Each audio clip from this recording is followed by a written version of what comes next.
Nirbhaya social welfare അസോസിയേഷന്റെ 5ാമത് വാർഷികാഘോഷവും Nirbhaya charitable trust ഉദ്ഘാടനവും നടന്നു.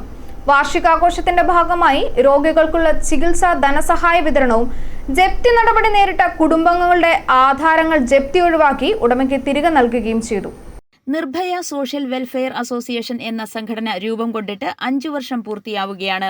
സമൂഹത്തിൽ പരസഹായത്തിന് ആശ്രയമില്ലാതെ ഉഴലുന്നവരെയും രോഗികളെയും സഹായിക്കുന്നതിനു വേണ്ടി 5ാം വർഷത്തിൽ നിർഭയ ചാരിറ്റബിൾ ട്രസ്റ്റിനും തുടക്കം കുറിച്ചു.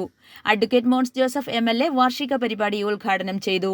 Nirbhaya director doctor S. Aswathy അധ്യക്ഷത വഹിച്ചു. ജപ്തി നടപടി നേരിട്ട കുടുംബങ്ങളിലെ ഉടമയ്ക്ക് യോഗത്തിൽ പ്രമാണം തിരികെ നൽകി. ആത്മഹത്യാ വക്കിലായിരുന്ന 10 നിർധന കുടുംബങ്ങൾക്കാണ് നിർഭയ സോഷ്യൽ വെൽഫെയർ അസോസിയേഷൻ കൈത്താങ്ങായി മാറിയത്.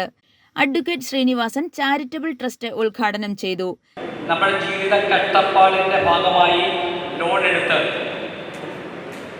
വീണ്ടും നമ്മൾ കഷ്ടത അനുഭവിക്കുന്നത് കൊണ്ട് ആ ലോൺ തിരിച്ചടക്കാൻ പറ്റാതെ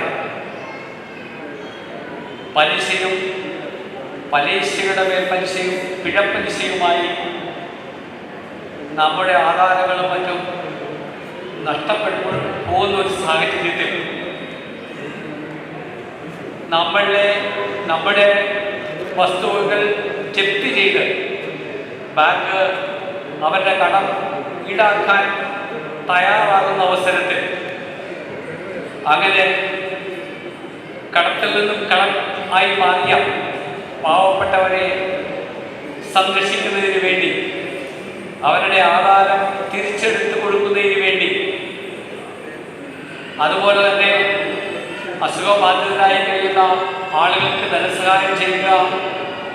Nirbhaya co director Sasidharan Nair, Shindo Mani, comedy താരം വൈക്കം ഭാസി, നിർഭയ കോർഡിനേറ്റർ ശ്യാംകുമാർ, ഷിബു PU എന്നിവർ സംസാരിച്ചു.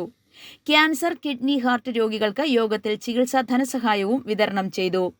രോഗി പരിചരണം, വിധവകളുടെ സംരക്ഷണം, വിദ്യാഭ്യാസ ധനസഹായം, വയോപുരുഷന്മാർക്ക് സഹായം, കിഡ്നി രോഗികൾക്ക് ചികിത്സാ സഹായം, ഭവനരഹിതർക്ക് സ്പോൺസറെ കണ്ടെത്തി ഭവനം നിർമ്മിക്കുന്നതുൾപ്പെടെയുള്ള പ്രവർത്തനങ്ങൾ നിർഭയ നടത്തിവരികയാണ്.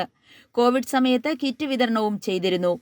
ജപ്തി നടപടി നേരിട്ട കുടുംബങ്ങളെ ജപ്തി ഒഴിവാക്കുന്നതിനായി നിരവധി സമര പരിപാടികൾക്കും നിർഭയ നേതൃത്വം നൽകിയിരുന്നു. i4u news, Ettumanoor.